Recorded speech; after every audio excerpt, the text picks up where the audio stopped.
Hello, good evening, afternoon, morning. What time of day is it? Welcome to the Sunday night breakdown on a Monday. And Daniel Routledge coming to you from good old Blighty. Dave Forrester phoning in from the colonies. How is Toronto treating you, Dave? It's quite chilly, actually. I was hoping. No, it's very pleasant. Watched a couple of games. Had a look around the Raptors practice facility. It's pretty nice. It's decent. Decent. Not Decent.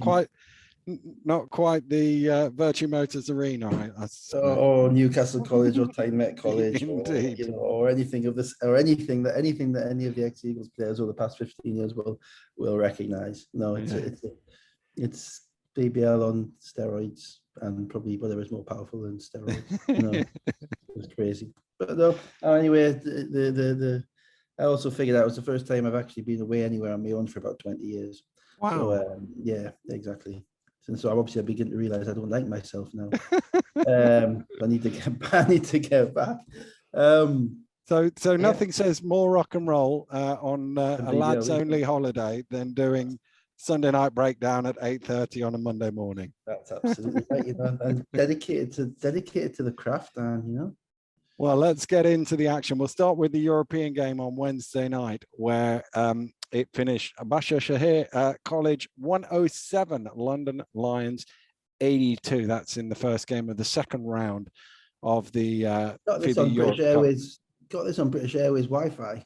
Did you? That's impressive. That is impressive. For it. Was on the BBL. I'll pay a tenner, but that was worth it. But maybe it wasn't. But there we go. Maybe the first half was. 40,000. Watch this at 40,000 feet, Vince. You see that's dedication. That's commitment. No Jordan Williams for the Lions. They actually started the game pretty well, and I was doing a Euro Cup game, so I've watched this game back, knowing what the score was, and that first half was very up and down. You score, we score, really. Yeah, is Jordan Williams hurt? Because I hadn't picked that up. I think so. He missed on Friday as well. Right. Okay. I wasn't sure if that was obviously they have Majowskis in the European competition, so I wasn't sure if that was a decision or just or being hurt. Yeah, they did play well early, and they scored. Kelly in particular, scored at the rim remorselessly, and you got the impression that it kind of took the Turkish team a little bit by surprise, because some of their offenses weren't quite as smooth and fluid as they had been, as they were later on in the game.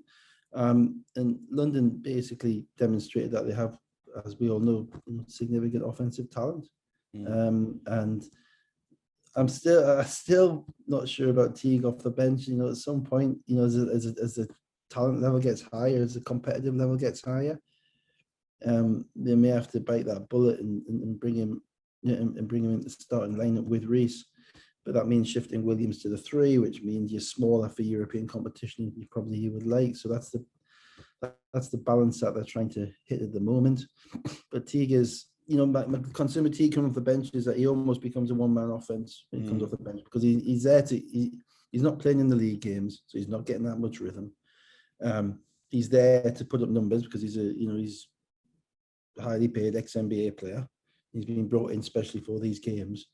So he's not going to spend 4 or 5 minutes, moving the basketball, getting into a rhythm and playing a bit of defense. He's going to come straight into go mode. And if the opposition know that, you can game plan for that, which means you can focus on him and put your best defender on him when he comes in. So I thought that they once their starting lineup came out, London, they struggled a little bit more. Majowskis was very good. And it helped them both inside and out. But there were times in the first half where they were playing very small without Kelly again. Very small. You look around and Washburn's playing at the 5 because Tawai wasn't getting on the court. And that's not that sustainable, because what happened was in the first half of the game, Kelly came back, played lots of minutes early, and they were gassed by about 3 minutes to go in the first half, because the starters had played lots of minutes and they played well. But they didn't have it in their legs the rest of the game, from what I could see. Well, Lions did lead by 10 early in the second quarter, but then Richard Solomon with 8 points, a couple of threes from Jamar Smith, got it back to a 1-point game. It was still a 1-point game at halftime, and this was the point at which you think, well, what are the switches here at halftime? And clearly, Bahcesehir came out far better defensively than they were in the first half. And then you've got Bahcesehir and Jamal Smith hitting threes. Then Jamal Jones gets involved, and suddenly it's one-way traffic. Yeah, and this is the one thing that, I think London had maybe 47 or 48 points at halftime. 49, 50-49 at halftime. 49. So, are you going to win on the road 198 in Turkey? Probably not. And this is the one kind of area that London have to really demonstrate that they belong, is whether they can play defense. Because they're giving up a lot of points. They gave up 96 in Newcastle. They gave up 107 in Germany in the last group game, and they're giving up 50 odd in Turkey. Because the reality is, you're not going to win games on the road in Europe 101 to 99. I just don't see it happening. No. Not when you're not that deep. And London aren't that deep, and even in Europe, even with the two extra guys, Jordan Williams is out. They're basically playing a 7-man rotation. And the difficulty that they have is that the guys that they've got coming off the bench, because Justin's not playing in Europe for whatever reason, are generally offensive players. So it's Kujini coming in, and if Kujini's in the game, Dirk Williams in the game, Teague's coming in the game, these guys are bringing offense. Well, that's all well and good, but if the shots stop dropping, then there's no real defense to hang their hat on. And that's what we've seen in the past few games. They are giving up a lot of points, and there comes a time whereby that's not a coincidence. Doesn't matter who you're playing against; it's not a coincidence. And it might not matter if you're playing like a Surrey, where you can win 110 to 90 without breaking sweat, or even the team in Austria, Kapfenberg, who they beat without breaking sweat. But the higher the level, the more it comes down to execution at both ends. Yeah, and actually, this is a very experienced roster in terms of European ability. I mean, Jamal Smith, I've been covering Unix for a number of years, and he's always one of my favorite players to watch. He tended to come off the bench to them and be the explosive offense, but here he played big minutes and was close to a triple-double. And they had a 12-2 finish to the third quarter, and they're up 19 at that stage. And then the question for me was, okay, so what number can Lions get this to? Because you've got to think 2 legs here. You've got to think about the home thing, the home game, and you need to get the margin of defeat as small as possible to give you a chance in that return matchup. Yeah, but realistically, I hear what you say there. I think realistically, we have to be thinking that if London win 1 or 2 games in this group, that's pretty good. Yeah. I don't say that to put them down or to denigrate their ability. And if they do better than that, fantastic. But they've jumped a notch. They've jumped probably three runs on the ladder from going from the first group to the second group. The Turkish team signed Sam Dekker from the NBA the week before. He was here. He was in Toronto. He was he was the last guy cut. And then the Danish team will be good, and the other team that played also Russian Saratov. The Russian team Saratov will also be good, and then you have all the travel and the difficulty, and the fact that for all these guys it is absolutely new.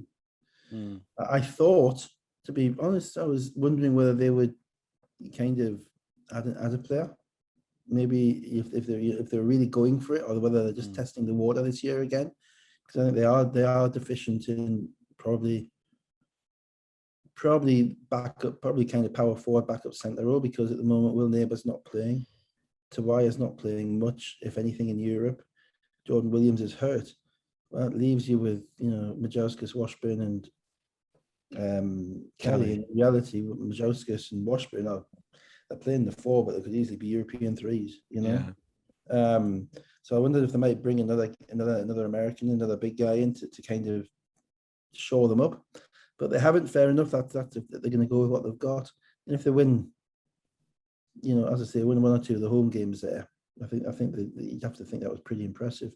I'm not sure they will, but that might depend on how the group kind of pans out. It's just that you feel like they have to play a perfect game. Yeah. That level, you feel like, I don't think the defense is going to hold up. certainly not on the road. So I think they're going to have to score 90 to 95 to 100 points, and that means Williams are going to have to go off, and that means you commit into playing in a certain way against deeper teams. So you're playing faster basketball, open basketball against deeper teams. And teams who can score as well. I mentioned teams with guys who are thinking, hang on, I quite enjoy this environment because they're not used to it. And they're not used to playing in that way. So when they get into a rhythm early, they think, okay, I'm my triple-double night tonight, something like that. I mentioned the stat last week about Leicester being 16th in the world. Saratov, who London play next week, are number 1 in points per possession in the world. So it's not going to get any easier on Wednesday. They did get it. Go on. Sorry, go on. I was going to say they did get it to 16, but then an 11-0 run took it back out to 98-71, and then it was gone in terms of even the head-to-head sort of thing, because 20 plus is not overturnable. No, it's just I think fatigue played a factor. I think the fact that the Turkish team, that you pronounce them, that they picked up their defense, because I think they got lit into at halftime, having given it 49 points, 50 points at halftime. I think the coach will lit into them, and I think that's even for a team that's used to playing good teams. I don't imagine they'll be used to giving up 50 and a half.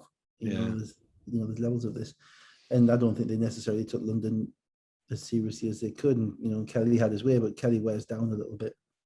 And if he isn't scoring the ball inside on the dives and on the cuts and on the lobs, then London basically become a jump shooting team at that level. Yeah, they don't really have. Reese can get to the rim a little bit, but Williams, Kajini, Washburn, those guys are basically jump shooters, and eventually you can defend jump shooters because you just push out a bit more, put them under a bit more pressure, get in the passing lanes a bit more, disrupt them, then get out in transition. Yep, it wasn't the most intimidating at the Ulka. It's a bit more wild on a Friday night when Fenerbahce are playing in there than Bahcesehir on a Wednesday night, but it is again. European basketball, but over there. There's some very polite clapping on course. Yeah, it was very, because I've obviously done Fenerbahce in that building a number of times. It's a lot more lively than that was. Jamar Smith, as I say, is one of my favorite guys that I've covered over the last few years. Close to a triple-double with 20.7 rebounds, 11 assists. Richard Solomon with a 19 and 10 double. Jamal Jones with 16 and 6. Teague led the Lions with 19, but off 5 of 14 shooting. Kelly was a very efficient 17 and 8 of 9 shooting, and Reese 15, 5 and 6. So let's move from the high scoring game to a slightly lower scoring game down in Plymouth on the same night. Plymouth City Patriots 61, Sheffield Sharks 66. There was no Kingsley Okoro for the Patriots in this game, and no Denzel Washington. Okoro, it emerged later, has parted company, as has Liam Carpenter. Say Dan, there was definitely no Denzel Washington. That would have been Denzel Washington. Is that what I said? That would have been an absolutely hell of a pickup. That would have. It got the crowd in on a Wednesday night. Yes. Forgive me for that Freudian slip there. Proves I'm listening to you though, doesn't it? Yeah, it does. Yeah. So Okoro and Carpenter, after the game, I think it was the next day or the day after, they announced that they were parting company with the Patriots. And another game either, did he? No. And another low-scoring game, and it was one of them when you watch the first 3 or 4 plays, and Sheffield had, I think, 24-second violation on each of them, or at least 2 of them. Yeah, another Wednesday night in Plymouth from the north. I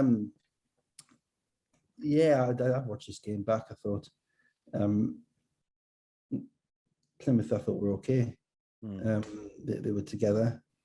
They played 5 guys basically most of the game. I actually thought Carpenter played pretty well, but now he's been kind of taken away from most of the ball handling responsibilities. I think he was overmatched when he was having to bring the basketball up the court, but playing on the wing and being a driver and being competitive and being solid, I thought he played pretty well, but obviously not well enough for Plymouth to be more alluring than Germany for him. Fair enough, difficult time for everybody at this point. So I think he will actually be a little bit of a loss for them. They're better with Dusha, obviously, because Dusha controls the game a little bit, but they still don't get any easy points, and they get nothing in transition. And those two factors in the BBL make it very difficult to win. So the first half was a bit nondescript, 30 all. Yeah. It was actually 29-28, I think, at halftime, which is the fourth time since Claxon allowed. Fourth time since 2017 that neither team had 30 points at halftime, and bizarrely, all of those games have involved either Sheffield or Plymouth. Well,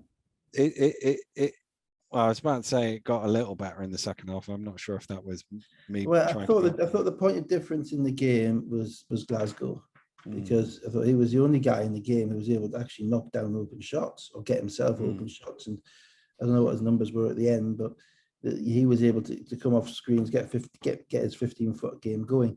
And in a game, in the land of the blind, the one-eyed man is king, as it were. And and the fact that they had one guy who was able to get his shot and knock it down with a degree of proficiency kind of opened the deficit up for them. Nobody else really did.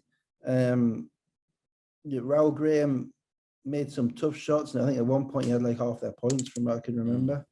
From what looking at the stats that came up in the game. Well, they had a third of them at the end of the game. Yeah, third at the end of the game. So he was about 20, about 42 or something like that at one point. But even then, some of those shots he was taking were tough shots, and he was having to manufacture shots and manufacture plays. They ran. Both teams were very systematic. They ran their system. Sheffield had 5 hours of bus ride in their legs. Plymouth had 6 players playing basically, because Adi Kunle played a little bit, but not much else. And eventually, the team that just could get a little bit of scoring pulled away in the fourth quarter. Yeah, Glasgow, Retino, and Anderson hit threes, and they went from 5 down to 6 up. And as we said in the other game, the other way around, 6 points is a lot in a low scoring game. And then with 5 minutes to go, they were 47-57 up, and Plymouth plugged away at it, but they didn't quite look like they were going to get all the way back. It's a lot, particularly a lot in a low-scoring game where you've not won a game all season. It becomes a mountain, a vertiginous mountain to climb at that point. I don't know. Do we know where Kofi was? Was he hurt? Anything out there? No. Don't know. Because obviously there's lots. He's a bit of a maelstrom of information and a maelstrom of activity around him, both in relation to where he is, what he's doing, the games he's playing. 46 one week, 3 of 16 the next week, and probably not adding to their stability. So they need to get him either on track and in the system, or they need to say where they're going to go on without him. But they need to know either way how it's going to go. So I don't know what the story is. He must be. I'm guessing he's hurt, but who knows? Graham Bell finished with 21 points and 9 rebounds. No bench points at all for the Patriots, which doesn't happen very often. Glasgow led the way with 18 for the Sharks. Let's move on to Friday night and the Sky Sports game. Manchester Giants 94, Glasgow Rocks 79. No Artisan and no Lewis still for Manchester. Green was missing for Glasgow, which made them look particularly thin in terms of their rotation. But it was, it was pretty open in the first 5 minutes or so. It was fascinating because both coaches in their pre-game interviews were talking about defense, and there wasn't much of it on display, certainly at the beginning of the game. I think both coaches are right. And both coaches probably have figured out the flaws of their own team. Manchester hampered by the fact that without those other two big guys, that leaves him with Dan Clark playing the 5 for a lot more minutes than they would probably prefer. And I think Magboso played a little bit. And in Glasgow are also athletically challenged at the big man spot because, Fraser and Gareth Murray aren't going to scare anybody in relation to rim protection. So you have this kind of almost like trade-off whereby Ali Fraser can score inside, Dan Clark can score outside, everybody can score everywhere else. No one's going to stop Tariq Armstrong getting to the rim. No one's going to stop Jordan Johnson getting to the rim. And it was only when I thought they become a little bit more, the teams kind of became a little bit more tired, to be honest, that I wouldn't say it was necessarily good defense. I thought it was, scrappy offense. Mm. You know, and also the Rocks got into foul trouble throughout this game as well, so they were sort of mixing and and that, I matching. mean, that's tough. Drew mentioned it on commentary. It's a thing I was going to raise. You know, Jordan Johnson again. You know, 2 fouls in the first quarter, and Glasgow tried, and Glasgow's assistant coach wasn't there either. I don't think. No, he wasn't. Didn't No. help. So Gareth's on his own, and I know that's hard because it takes away, just changes your, when you're starting as a player coach, it changes your comfort level with everything that's going on. If you haven't got, you're not looking there.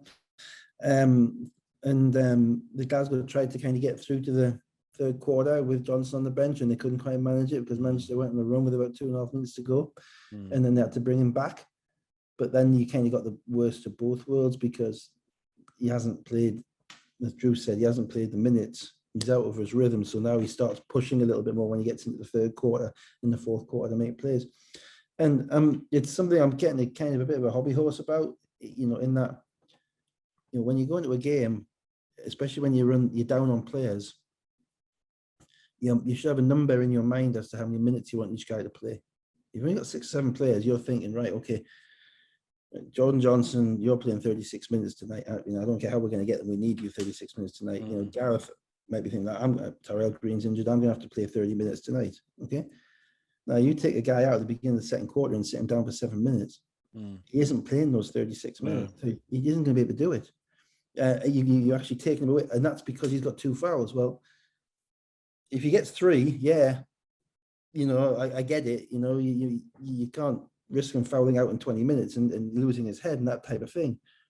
But the whole 2 fouls sit people down thing, particularly when people have limited rotations, not a fan of it at all. Give him a couple of minutes, let him get his head straight, and then challenge him and say, look, I need you to play without fouling. Can you do that?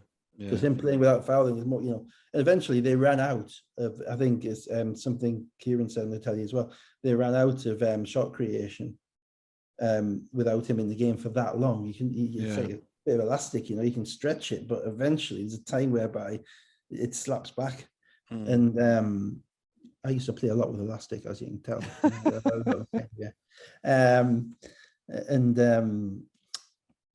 And that's what happened. So I didn't think they helped themselves. I think somebody else had 2 fouls early as well, didn't they? Yeah. They were struggling with foul trouble as a team all the way through the game, and they were, as a result, they had guys on the bench when they didn't want them to be there, sort of thing. But as you say, that's a coach's decision. Well, the other thing with Glasgow is that at the moment that, you know, for whatever reason, and I understand it because the way they play and the spacing that they have, and I get it.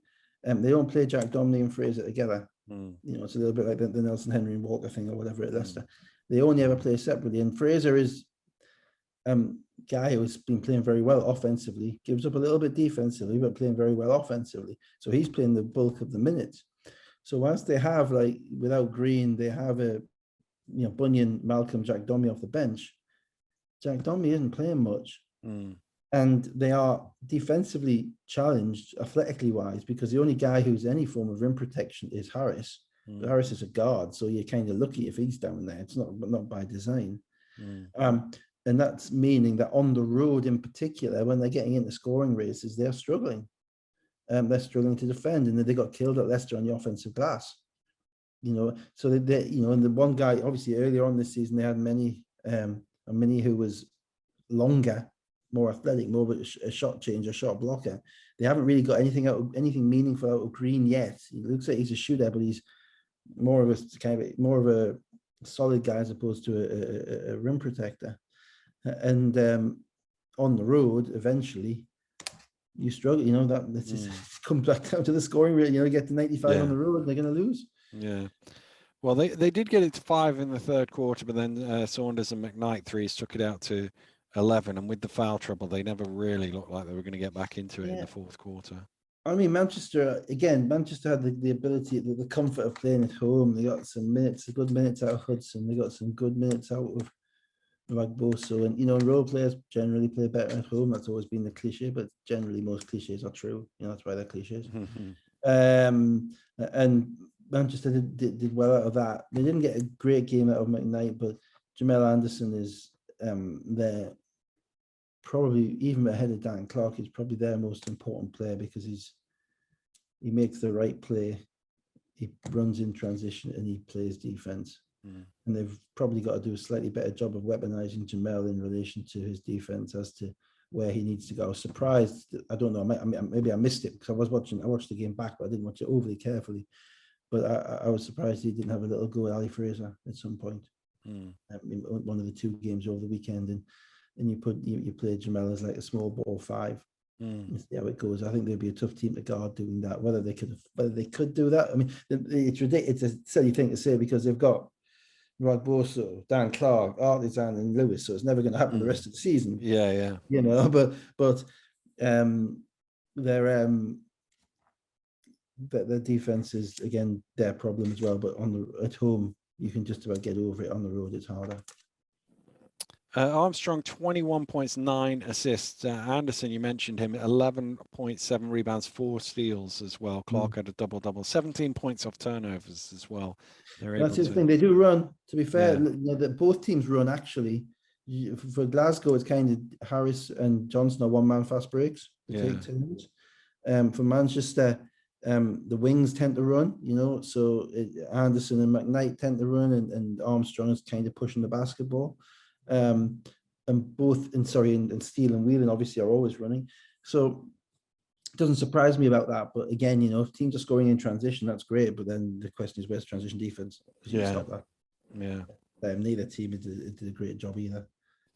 Harris with 18 and 8, Fraser 18 and 7. Let's go on to the Cup semi-final down at the Copper Box. First leg, London Lions 96, Leicester Riders 99. A first home defeat of the season for the Lions. Still no Jordan Williams. Darian Nelson-Henry was back. He played about 15 minutes. He looked all right, actually.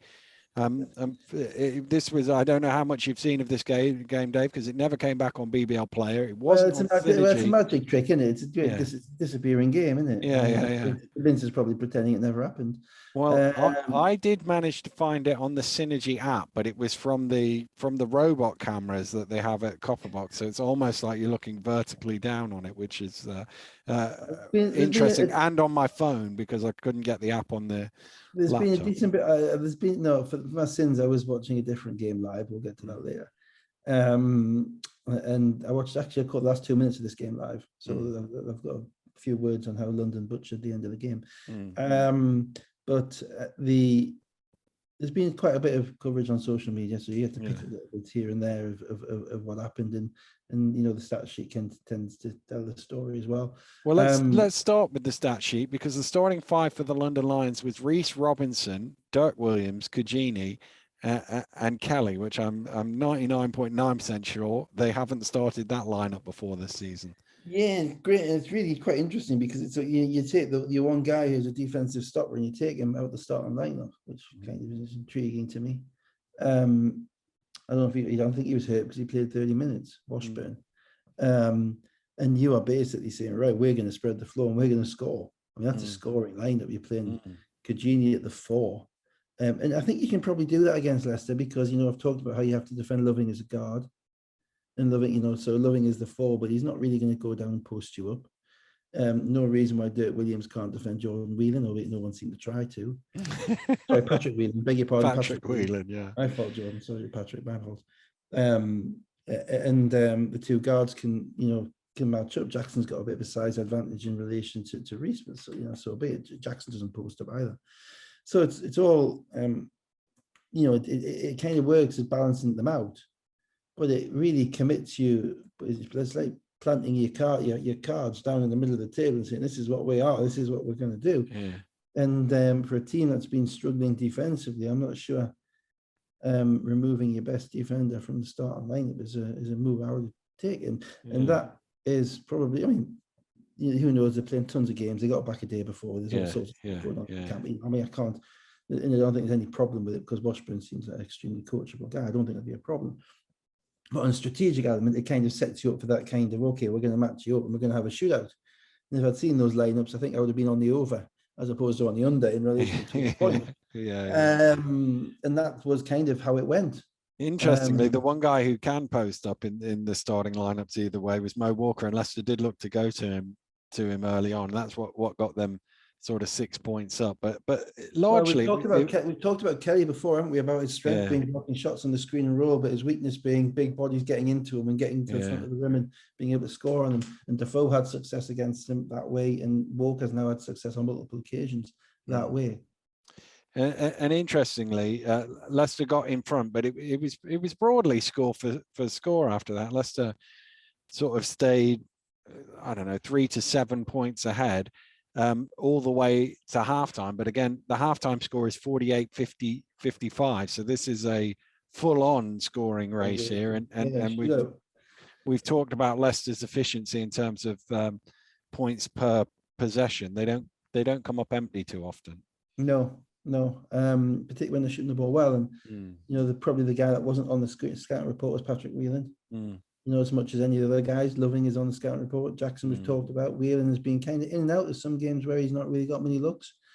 And in this game, he was really, really effective. So I haven't seen the game, but I'm imagining that's a good use of a third or fourth option by Leicester. Well, he became, in the third quarter, he became the number one option because they were just three after three after three. He becomes the number one option because of the way the other guys are guarding him. The way the guys are guarding everybody else generally, because obviously they held Crandall at 5 of 16 in this game. So Loving only got 2 3-point shots. Now that's, if you tell me those things after the game, you tell me Leicester still scored 100 points. I'm thinking, whoa, what happened? Because they're the two things that you really need to do to take away the primary threats of Leicester.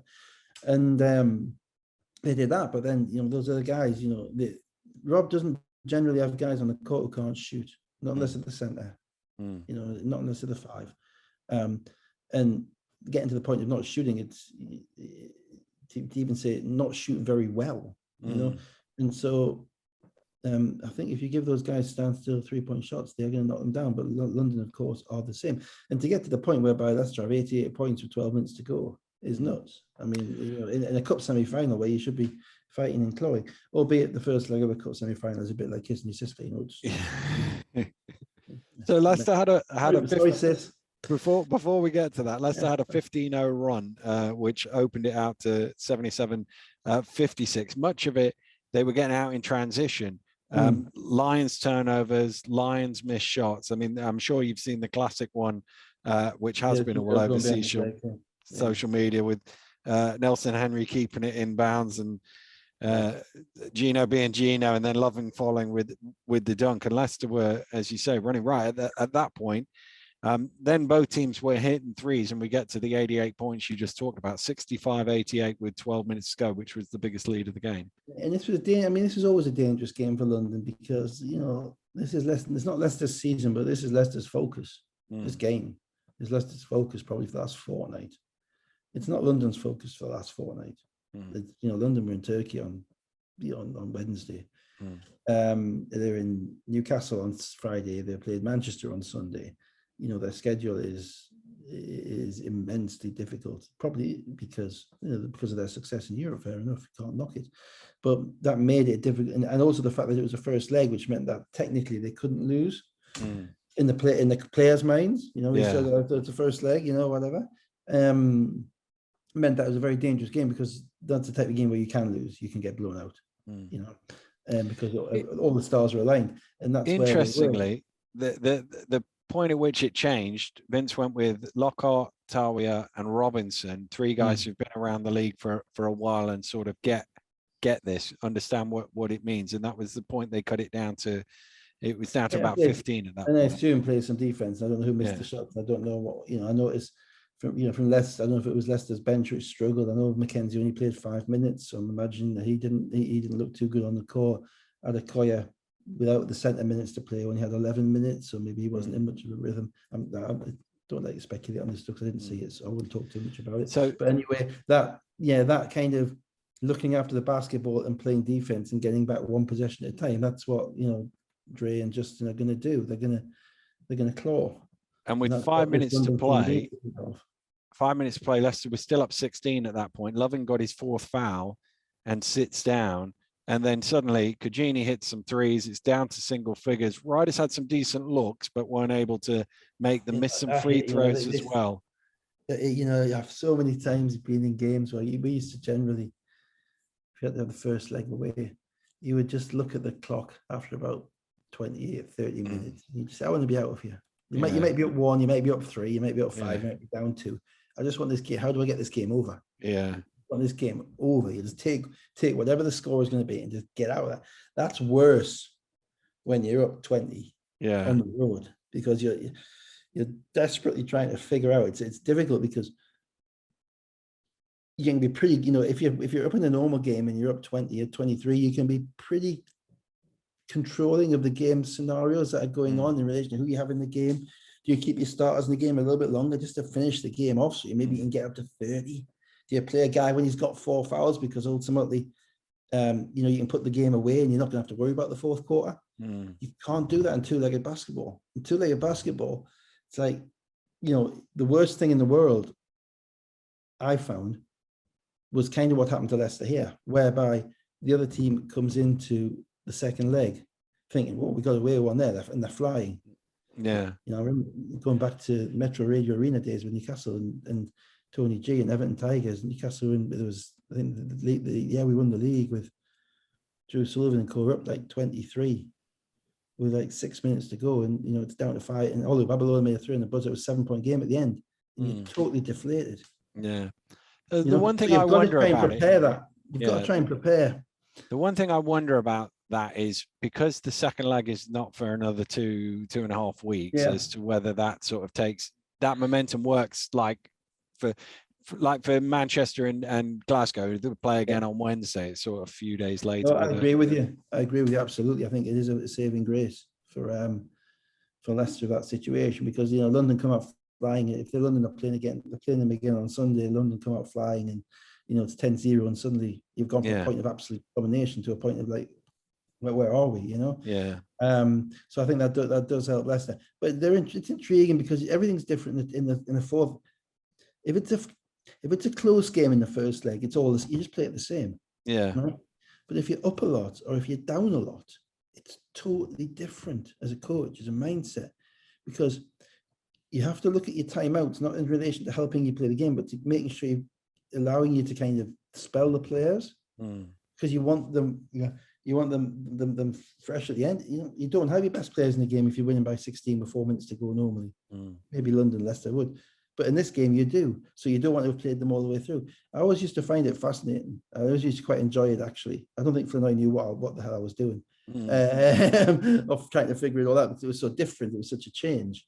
But you have to kind of come at it from a different angle. That's generic stuff. I don't know if it related to this game. I haven't seen most of the game. So what I will say is the last minute of the game. Let's get to the last minute. Lions with an 8-0 run to cut it to 2, 94-96 on a Kelly dunk with 1:11 to go. Yeah, and that was a timeout. I think was there a timeout then? I think Leicester called a timeout, and then the next play is Gino getting to the free throw line. Yeah, and then from that moment, then London come back. Somebody makes a layup from memory. I watched this live since. Washburn makes offensive rebound, gets an great offensive rebound, makes a layup, and I think they get a stop, and they get the game down to a 3-point game on a foul shot. Maybe it's down to a 1-point game on the Washburn score, 96-97. They got it down to a 3-point game, and then Washburn score. They get it down to a 1-point game, and then they go entirely mind mad. They just totally, London just totally butchered whatever happened next, because firstly they didn't know they shouldn't be fouling. Yeah, Washburn committed a foul, and I was thinking, oh my goodness, that's a terrible foul.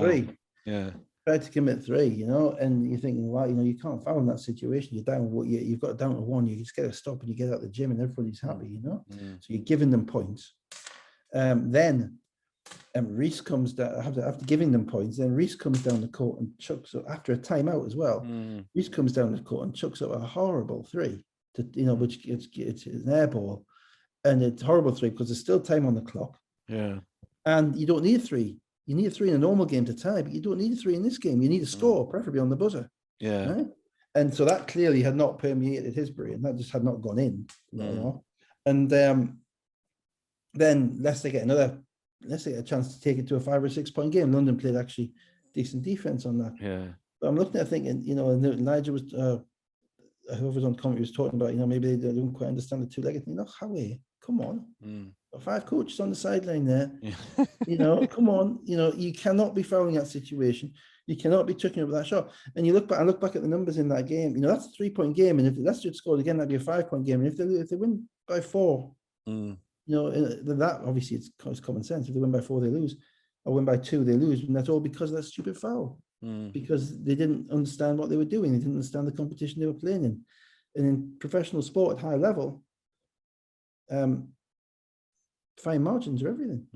And you can't do that. You can't be that. That said, look at the stats again. You see again, London did a good job on Reece, so he's really struggling at the moment. Another 6 turnovers, 4 of 13, 6 turnovers. The more you see, I think he's going to need some help with the ball handling. I think Justin's going to have to play a lot more. I think Andre's probably going to have to play a bit as well. I have no idea where Jordan Spencer is, if he's hurt or whatever. But he did his ankle in a TV game. We've not seen him since. Right. He's way down. It seems to be way down the depth chart there. But certainly, I think they've kind of ridden the wave until now. But I think Justin's going to be the guy who has to help them surf the next wave, because and that's in Europe as well. And if depending on how committed they are to winning those games in Europe, because I think Reece is showing signs of not having been worked out, but because I think he's too good to be worked out. He has a game. He has a serious game, but in relation to the kind of the pressure of everything on top of him, it's looking a bit heavy for him at the moment. There's lots of the turnover numbers are up, the shooting percentages are down, and teams are now beginning to figure out what they need to do against him. So Dirk Williams led the Lions, 24 points, 10 of 13 shooting. Kajini was 4 of 9 from 3-point range for 22 points. Crazy. That's the other thing, mate. Dirk, and the one kind of thing with scoring on Leicester is that if you're a good shooter, you can get off against Leicester. They play a solid defense, but they don't generally run you off the line. So you have Ben Mockford when he made 8 threes against Cheshire, the tough shots, but he made them. Dirk Williams, Kajini, those are the guys that can hurt Leicester. If you shoot the ball well, you've got a shot at them. Patrick Whelan led Leicester, 25 points off 9 of 11 shooting, 6 of 7 from the 3-point line. Jackson had 18. Loving had 17 points, was a plus 18 and played 32 minutes and 16 seconds, which is remarkable. Yeah. Remarkable. He is different. Yeah, the floor spacer. He's such a good floor spacer that the next guy back is Adekoya, who isn't that, and also hasn't really played that position much recently. So I can see how that would kind of throw off their equilibrium on the court offensively a little bit. And the reality is that the only time London came back in this game was when Leicester stopped scoring, because you're not going to be in a game if you're giving up 8 points in. So it would have been offensive issues for Leicester as opposed to defensive issues, and that's without watching the game, but that's me. Pretty sure about what I'm saying. Nelson Henry with 10 points and 5 rebounds in his return for 15 minutes. Yeah, sorry, one more thing on that one. I checked the stats out. Walker and Nelson Henry, like ridiculous numbers, 25 points, 15 rebounds in about 27 minutes if you put them together on efficient shooting. This is where London, either Tawai is going to play and he's going to be effective, or they're going to struggle all year down there. Maybe Jordan Williams helps a little bit, but he's given up size.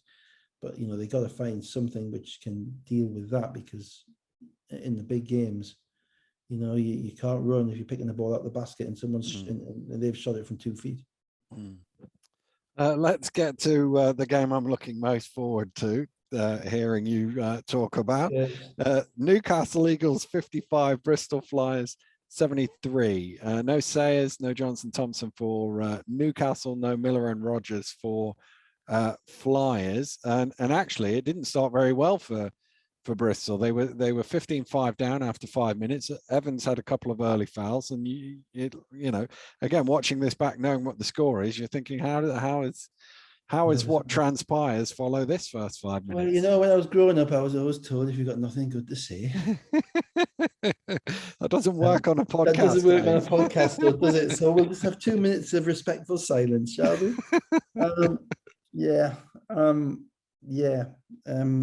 Okay.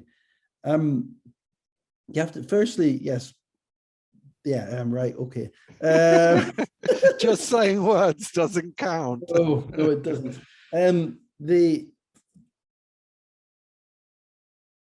Newcastle, you say they started well, they started okay. Yeah. Bristol threw the ball away a few times. Yeah. Shelton gave them a bit of energy early on, made some plays. The fact that they started off with a 15-5 was probably the worst thing in the world, because they were already obviously feeling good about themselves from the last two games last week. You win a game in triple overtime, you kind of walking on air, you know. And then you look across and you see that Miller's not playing, and Miller's a critical guy. Josh Rogers has played 30 minutes a game for them. He's important. And then Evans is, as you say, 2 fouls, and Samuels comes on the court. I don't think I've ever believed that players get complacent. I don't think they do. So it'd be easy thing to say, oh, they just got complacent. They thought they were going to walk it. They stopped trying. I don't think it is that, because there are days where you do mentally relax. That's different to being complacent. And I thought the remainder of the game, Bristol just played considerably harder than Newcastle in every area. And Bristol thoroughly deserved to win. Now, there were difficulties with Newcastle's offense, which was execrable. Basically, they got nothing. Their Americans couldn't score the basketball. They had a point kind of halfway through the second quarter where there was a little bit of potential momentum, because Bristol weren't playing well. Bristol were throwing the basketball away as well. They were turning the ball over. And then Fletcher got his second foul, and he sat down for the last 6 minutes of the second quarter, and they didn't score a field goal. Now, Fletcher hadn't been playing particularly well up to that point, but he is, I think everybody would acknowledge their creative force. And without him, as I say, he didn't score a field goal in 6 minutes. Now, Bristol didn't score a field goal either, I don't think. No, the last 5 minutes was, well, it was almost a football score. It was 3-0, not quite 4-0. It was 3-0 the last 5 minutes to Bristol. It was pretty brutal. Yeah, well, actually, the football match you're talking about was also 3-0. There's a penalty. But anyway, moving on. Yeah, it was 3-0. And so, kind of, from that perspective, Newcastle are kind of, again, it's that 2 fouls thing with an important player, you know. He played 12 minutes in the first half. And, you know, somebody's got to get them going, and nobody else was. And without Sayers to space the court, make a few open threes as well, that was another option. You're down a player. And then so the lack of momentum going into the second half was a concern from my perspective. I think the Eagles were 1 of 14, by the way, from 3-point line at halftime. That's my recollection from and you know, and we hear about all the shooters they've got. You know, Fletcher can shoot, Person's a shooter, Kyle Williams is a shooter, Corey Johnson's a shooter, Brandon Peele can shoot. 1 of 14. You know, no, you know, they weren't. Bristol's defense was okay. Bristol were committed.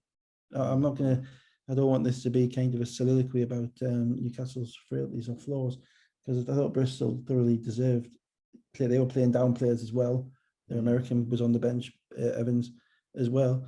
I didn't think Newcastle weaponized the fact that Samuels was on the court. I thought they just let him pressure and do all the things he needed to do. He never had to shoot the basketball, I don't think.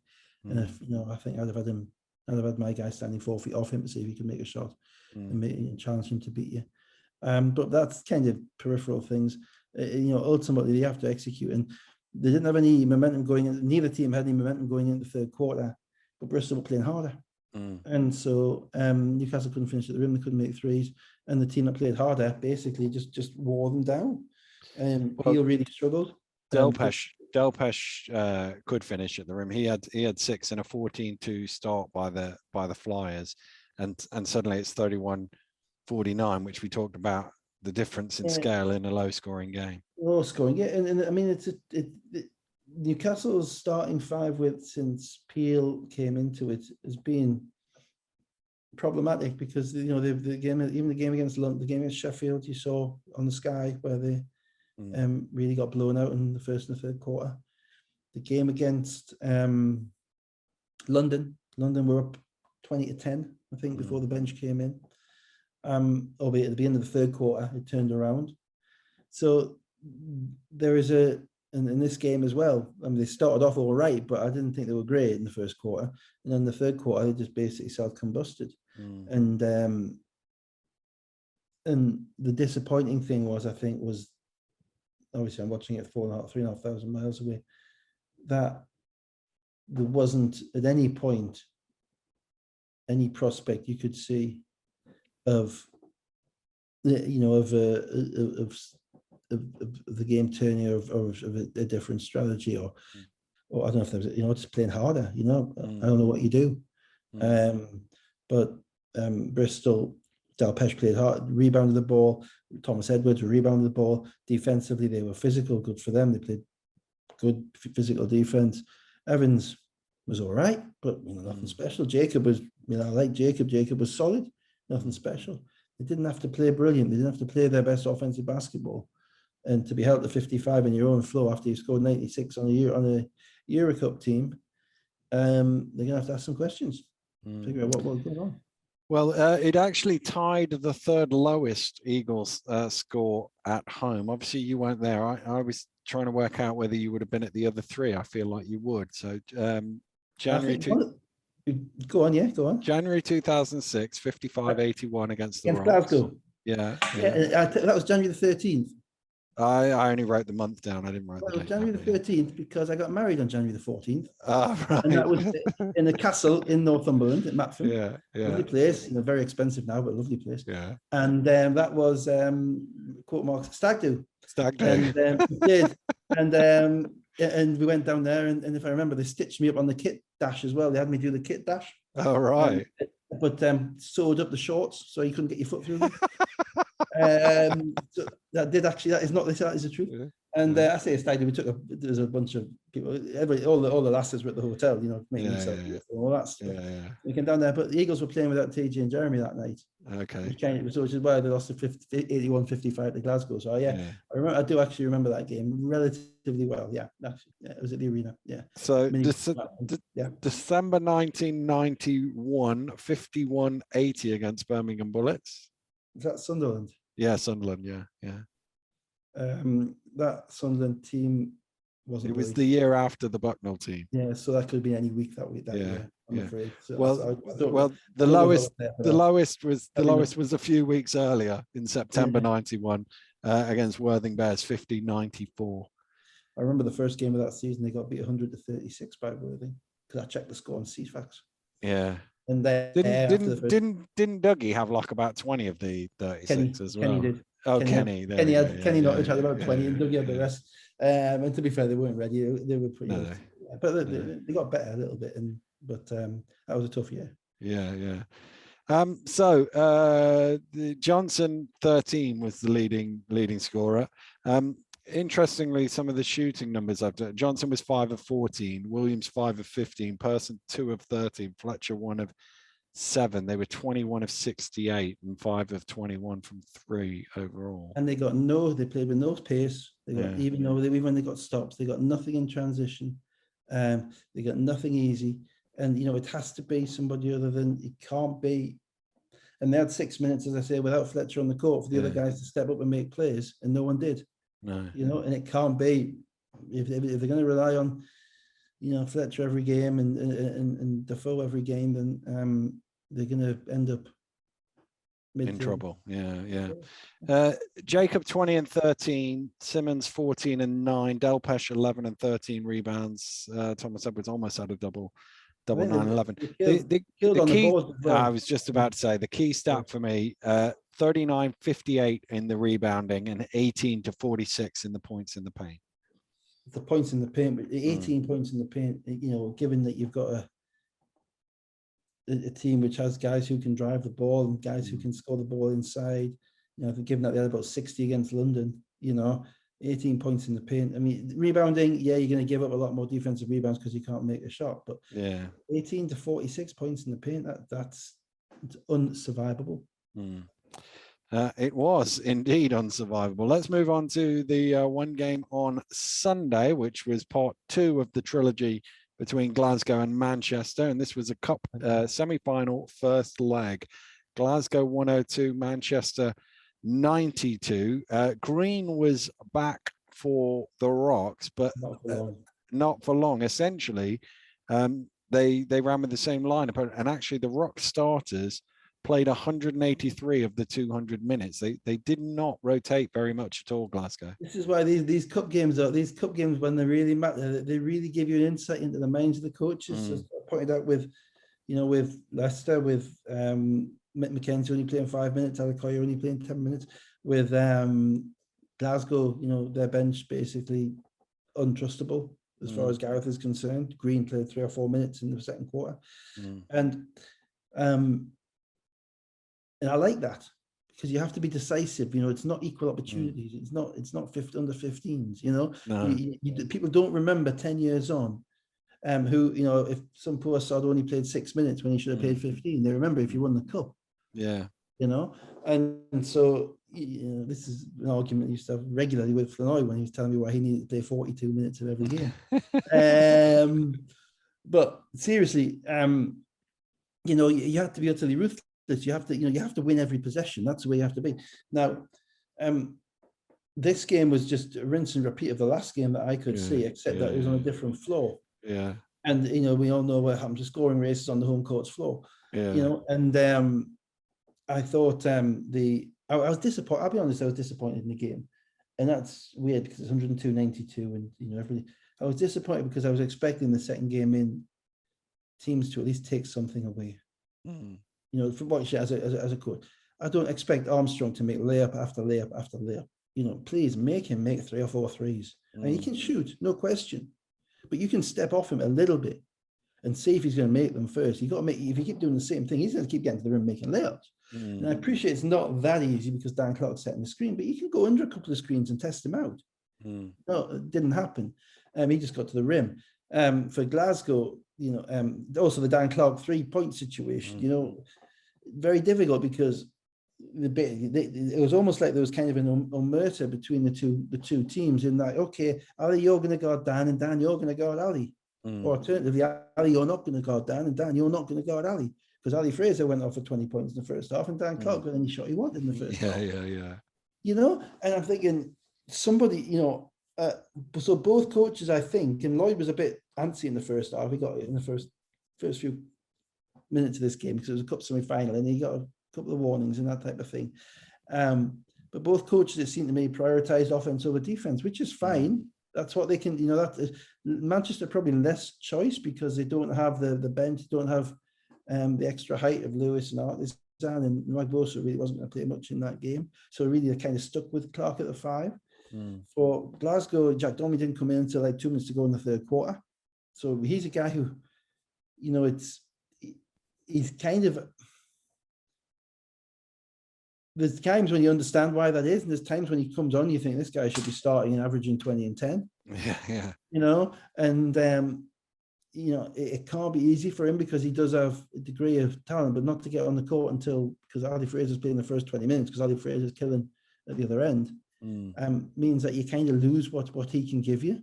Yeah. And if you can't play them together, and he could give you perhaps more physical defense on Clark. I don't know if the coach can trust him to do that. I don't know.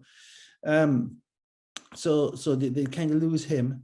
For Manchester, they also short on the rotation. Hudson played 4 minutes, and that was it. He was done. And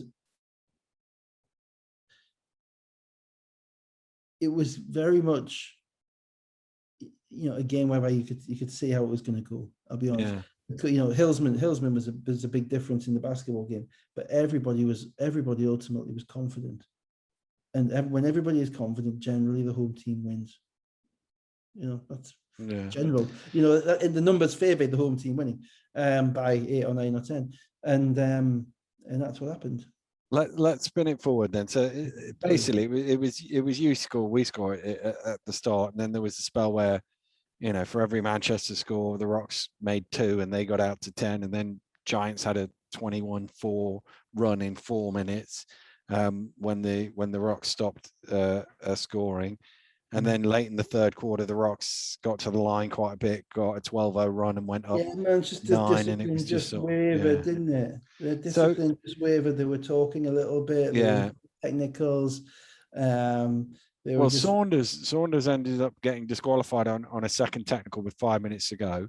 There was a fifth foul as well, so it was, Which the difference being he had to leave the arena, which was annoying when you've not got a commentary and you look up and you go, oh, there's a free throw. What's the free throw for? And then you see Saunders walking out the building and go, oh, Yeah, he must have got to. don't get me started on that. It is, talk about shooting ourselves in the foot at times. Yeah.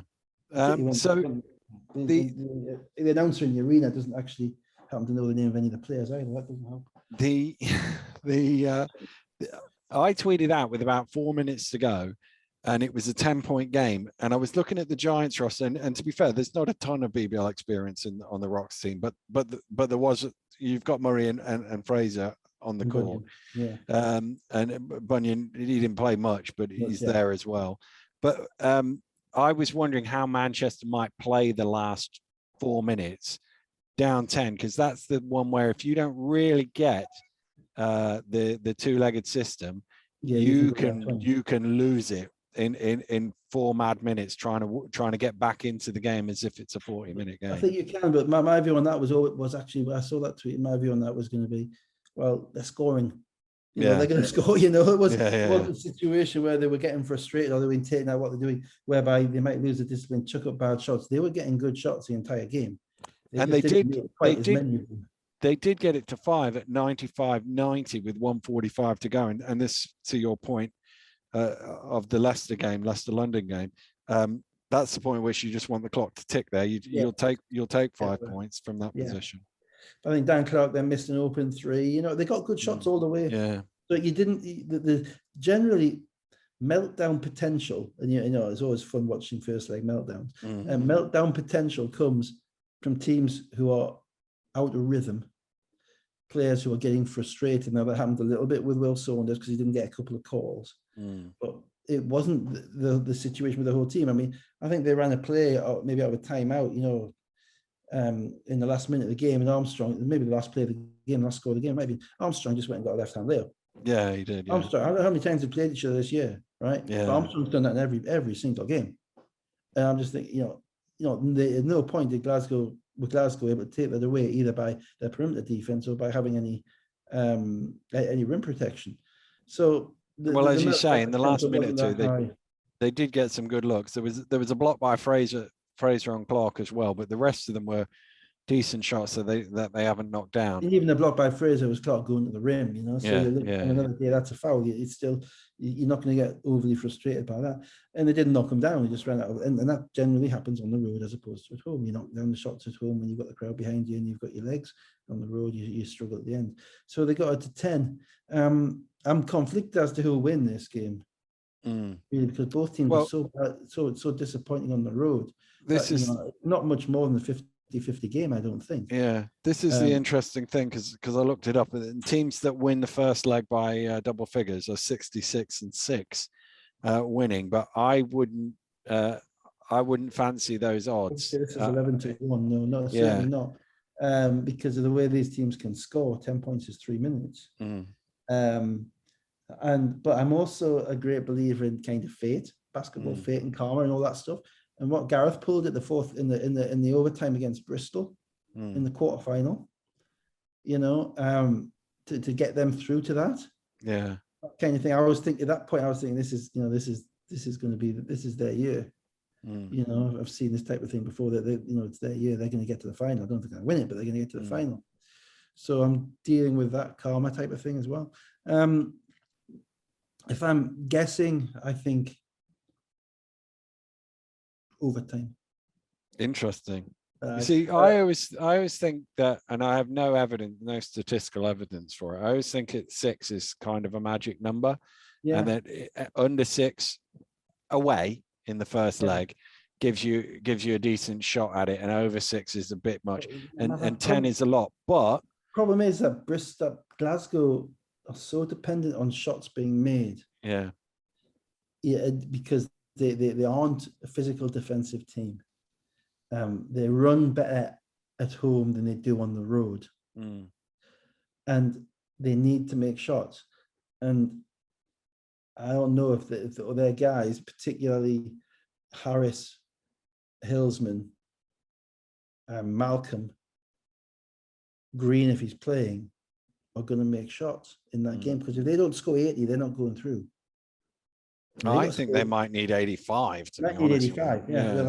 Obviously, I always underestimate. But definitely, if you don't score 80, you need 85. They're not going through, and they've struggled at times on the road to score the basketball because they generally don't get much in the way of offensive rebounding. So it'll be an intriguing. The other thing is because neither team, I think, is plugged in defensively, if I'm honest. To the degree that's the thing. That makes me think the other game can be 102 to 91, and Manchester go through. There's no reason. And it might mean that the kind of the pressure of the two-legged doesn't actually hit either team because the battles that I remember from two-legged games, it was always about the adjustment. It was always about shutting guys down. It always became a claw, scrape, kind of you're clawing for every advantage you can get. And I just don't see that with these two teams. I see them being affected by things as arbitrary as foul calls. I see them potentially being affected by a little bit of emotion in relation to the refs. But I don't know, if I don't think Glasgow can shut down Dan Clark. I don't think Manchester can shut down Ali Fraser. So throw your chips in the air and see. It is. Yeah. Unless they take significantly different approaches to it. And the problem with taking a significantly different approach to it, which might involve different personnel or a different scheme or a zone or something like that, is that takes you out of what you've been doing, and that means that's a risk as a coach. Because you don't want to be doing new stuff in the biggest game. You want to be tweaking a few things, but you don't want to be throwing everything out the window and saying we're going to totally change our game plan, because that can throw your own players off and you can kind of outcoach yourself. So I think that the die might be cast. Those two teams might be just what they are, and they're going to keep playing each other 100 to 90 until the end of the season. And may the team that makes the most players win. That just seems like it. So that'd be fun to watch. That'd be interesting to watch. Should be. Right, let's just wrap up the scores on this. So Fraser 24 and 11 off 11 of 19 shooting. Johnson 24 and 8. And interestingly, Bunyan 2 was the bench scoring for the Rocks. Clark led the Giants 23 and 18. Armstrong had 18. Steele 14. Anderson 13-7. 23 and how many? And 5. No. 23 and 8. Dan Clark 23 and 11. No, 23 and 11 is 23. Yeah. No. Oh wow, yeah. Well, yeah, they did what they do. Yeah. They did what they do. And they'll do it all again on Wednesday. They do it all again on Wednesday again, yeah. And you don't even detect as much animosity as you'd expect either at the moment. Yeah. For teams that played each other tons. So much. I'm waiting for a little bit. I'm waiting for the spark. Who's the spark going to be? Who's the nugget going to be? Who's the one who's going to be to set it all off? Because normally, it's immutable. It's just generally always the case that you play teams in multiple period of time, then eventually it gets chippy. And it gets chippy in a game that matters. It comes down to the players' emotions and the ability of the coaches to control them. Are they going to be smart? And all that stuff. It hasn't happened yet. It's all a bit anodyne.